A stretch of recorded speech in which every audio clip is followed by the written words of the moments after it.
オリンピックの開催を来年に控えて治安維持の強化を内外にアピールしている中国ですが、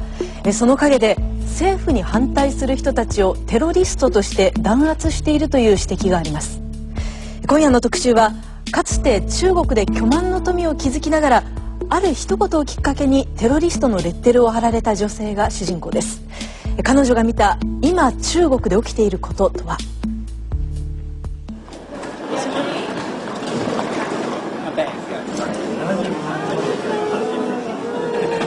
今月7日、一人の女性が初めて日本を訪れました。ラビア・カーディルさん61歳。2年前、中国のウイグル自治区からアメリカに政治亡命した女性です。中国政府は三つ編みを言ったこの小柄な女性を中国語の表記で恐怖分子、テロリストと断じています。ありがとうございました。あんまり近いと。ラビアさんは中国政府によるウイグル人への弾圧を平和的に訴えて注目を集め、ノーベル平和賞の候補になりました。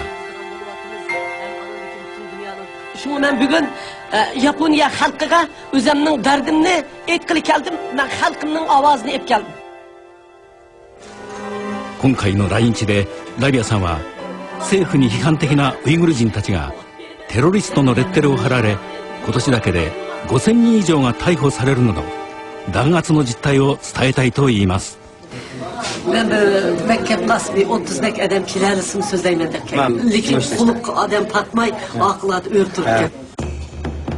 国の広大な国土のおよそ6分の1を占める新疆ウイグル自治区。中央アジアの国々と国境を接するこの土地は、石油や石炭などの地下資源が豊富です。人口930万人のウイグル人のほとんどはイスラム教徒で、民族意識の高まりから90年代に入って中国からの分離独立を求める動きが目立つようになりました。背景にあったのは同化政策に対する反発です。これは今年7月、中国沿岸部にある工場で働くウイグル人女性たちを撮影した映像です。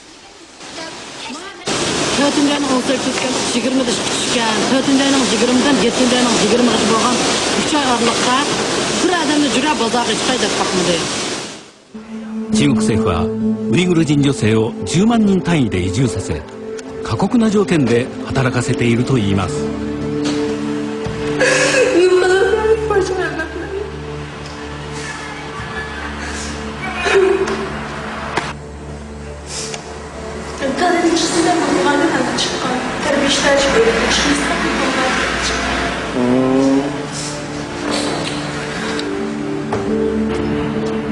ラビアさんは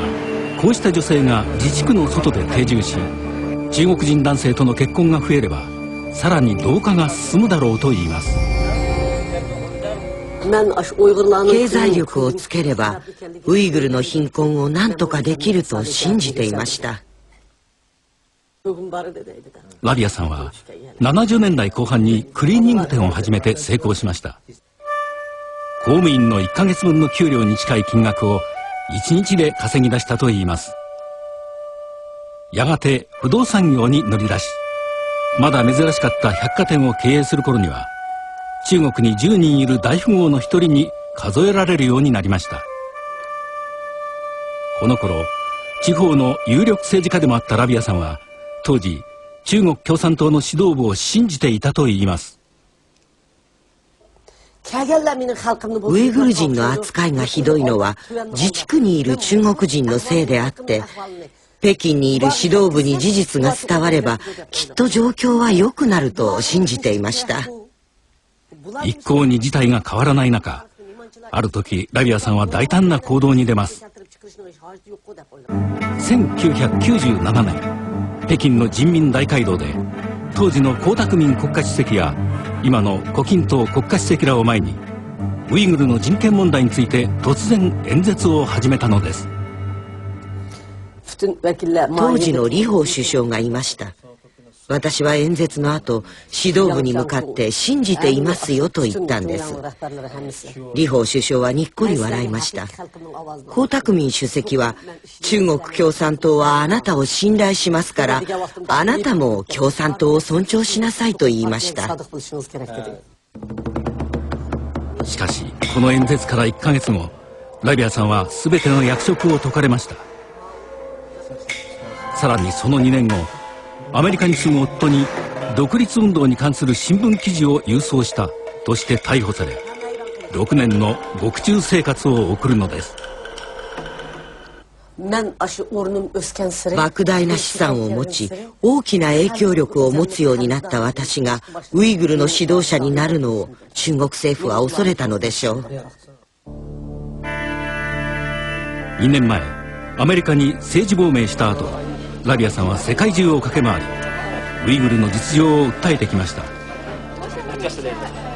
その一方で、身代わりになるかのようにウイグルにいる2人の息子が刑務所に送られたといいます。今全く連絡が取れない状態なんです。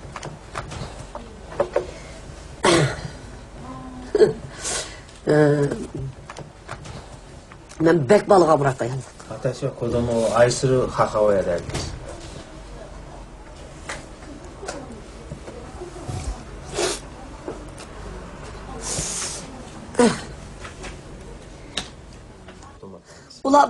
子供を刑務所に放り込めば母親が黙ると思ったのでしょう。弾圧される世界中のウイグル人はみんな私の子供です。私はそのウイグル人たちの声です。中国人は私の声を止められない。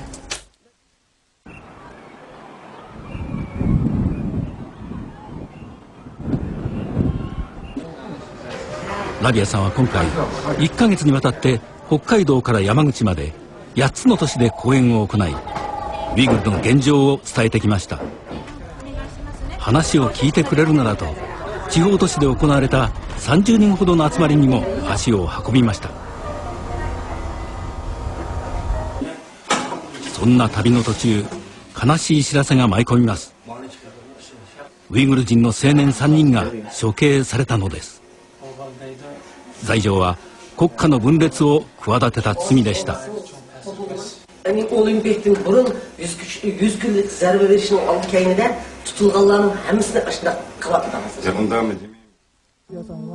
ラビアさんが今最も恐れているのが、同化政策がさらに進んでウイグル民族そのものが消え去ってしまうのではということです。自治区の教育現場では4年前からウイグル語が規制されていて、中国語のできないウイグル人の教師が一掃されたといいます。私も昨年中国へちょっと友好で行ってきているんですけれども、こういう事実を全く知らないので、やっぱりもっともっと伝えることによって日本人は考えるだろうと思います。今後もアメリカのワシントンに拠点を置き、ウイグルの人権問題を平和的に訴えていくというラビアさんとシディクさん夫妻。ウイグルの声が巨大な中国を動かし、生まれ育ったウイグルの地に再び戻れる日がやってくるのか、そして残された息子や娘たちと再会できる日は訪れるのか。奇跡は起きると信じています。ウイグルが自由になれば、それは世界で2000万人いるウイグル人にとって、そして私にとって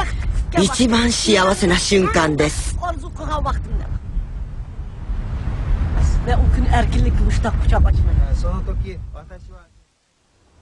中国と言いますとね、経済発展や環境問題など一つの大きな国として捉えることが多くなっていますのでね、ウイグルのような複雑な民族問題があること、なかなか日本では目が向かないですよね。そうですね、中国政府からは恐怖分子、テロリストというふうに呼ばれているラビアさんですけれども、本人は武力による闘争は否定していまして、あくまでも平和的手段で人権の改善を訴えていく、そういう考えを強調しています。そうなんですね。ラビアさん、今回の来日で、日本は経済大国でアジアで最も民主的な国であると、人権問題に関わる義務があるのではないかと繰り返し訴えていたということです。